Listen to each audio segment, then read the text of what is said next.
Marami na tayong mga nakilalang magkakapatid sa Philippine basketball na parehong merong husay at galing sa paglalaro, katulad na lang ng Ildefonso Brothers at Ravena Brothers na alam naman natin na may ibubuga talaga, hindi lang dito sa local kundi pati na rin sa international tournament. Ngunit alam nyo bang merong apat na magkakapatid ngayon na unti-unti nang gumagawa ng pangalan sa mundo ng basketball? At yan nga sina AJ Edu at ang kanyang tatlong nakababatang kapatid na makikitaan na din ang potensyal na maging isang mahusay na manlalaro na pwedeng makatulong sa ating Gilas Pilipinas in the future. Kaya halika at kilalanin natin ang magkakapatid na ito.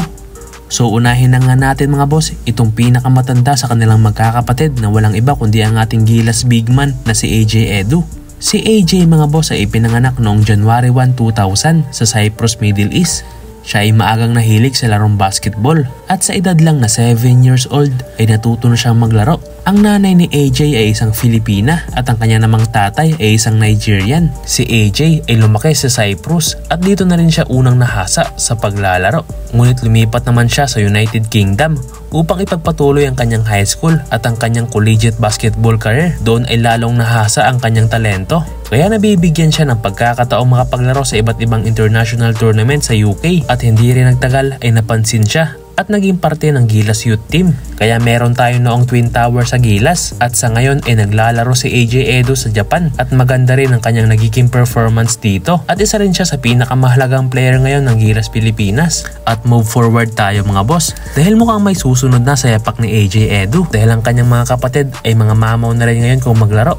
Isunod na nga natin itong kanyang kapatid na si Femi. Si Femi Edu mga boss ay pangalawa sa apat na magkakapatid ng Edu Brothers. Siya ay lumaki sa UK dahilan upang una niyang makahiligan ng football dahil hindi masyadong sikat ang larong basketball sa kanilang lugar. Ngunit di kalaunan sa pagtungtong niya ng high school ay nag-switch siya ng sports which is ang basketball. Bata pa lang si Femi Edu mga boss ay makikitaan na talaga to ng galaw. Katunayan ay natanghal pa nga to bilang MVP sa kanyang high school team kung saan nakakapag-average nga siya ng 17.6 points per game. Sa ngayon ay meron siyang height na 6'6" at may edad na 19 years old at merong posisyon na kabaliktaran sa kanyang kuya na si AJ dahil si Femi mga boss ay isang mahusay na gwardiya at wingman. Tangan nga nito ang pagiging sharpshooter at meron din siyang speed kaya maaasahan talaga siya sa mga fast break at mabilis din siya sa mga transition at meron din siyang napakataas na vertical leap kaya kapag nalibre si Femi at nagkaroon ng pagkakataon na sumlaksak ay tsak siguradong kakainin lang niya ang kanyang bantay. At dahil nga sa pagiging high flyer niya ay madali lang sa kanya makapag-block ng kalaban. Kasalukuyang naglalaro si Femi Edu sa Ateneo.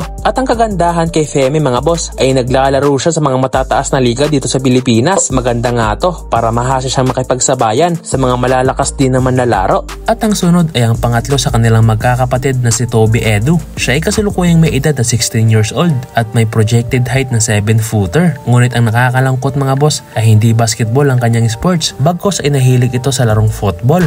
At ang huli ay si Ben Edu. Siya ay bunso sa apat na magkakapatid ng Edu Brothers. At siya ay isang half Nigerian at half Filipino. Kasalukuyang nag-aaral at naglalaro ang batang si Ben Edu sa Amerika sa Essex Church Basketball.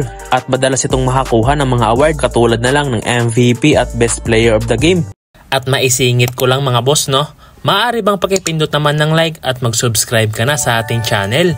Katunayan ay nakapagtala pa nga to ng 56 points sa isang laro sa liga ng Under 14 Division. Patunay ito na magaling at mahusay talaga ang batang to. At manang-mana sa kanyang kuya na si AJ Edu. Ang batang si Ben mga boss ay kasalukuyang may edad na 15 years old at may projected height na 7-footer na hindi naman nakapagtataka dahil ang kanyang tatay ay may height na 6'8" at ang kanya namang nanay na isang Filipina ay may height namang 5'4", kaya halos lahat silang magkakapatid ay puro malalaki at matatangkad. At mayroon pang magandang balita dahil napabalitang ang batang si Ben Edu ay susubok daw na makapasok sa Gilas Under 16 sa pangunguna ng bagong head coach ng Batang Gilas na si Eli Tenorio. At ang nakakatuwa pa dito mga boss ay willing na i-represent ang batang to ang Pilipinas at talagang kinikilala niya ang kanyang Filipino heritage. At kung usapang eligible naman mga boss ay lahat silang magkakapatid na Edu Brothers ay mayroong Philippine passport kaya hindi magkakaproblema sa kanilang dokumento at pwedeng-pwede itong makapaglaro sa ating national team katulad ng kanyang kuya na kasulukuyang importante sa ating Gilas Pilipinas.